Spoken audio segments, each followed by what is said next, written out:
If you're new, press the bell icon to get the latest notifications.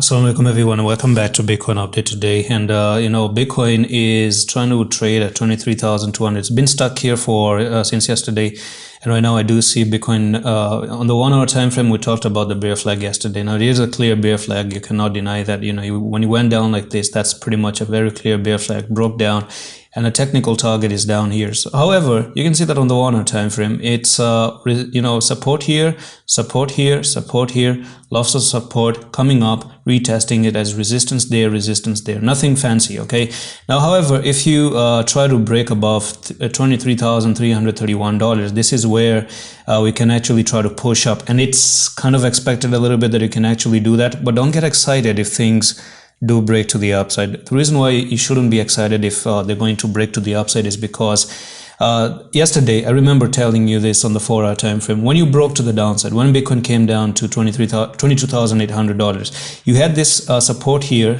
and you had this support right here and one support here, a break to the downside, but you really didn't backtest anything here. Okay, so you might end up coming back up and back testing this $23,600. So could it be a fake out and then continue up? I cannot tell you that, but that's one thing I do see. And the following is going to be your technical target, and how I do see your technical target coming out. So from there to there, this is expected to be a push down to nearly, you can see 22,125. So by the end of the day, the bear flag can actually prove a little bit heavy for Bitcoin as well. So be careful. That's it for this quick update on Bitcoin right now. I'm going to see you in the next one. Allah Hafiz.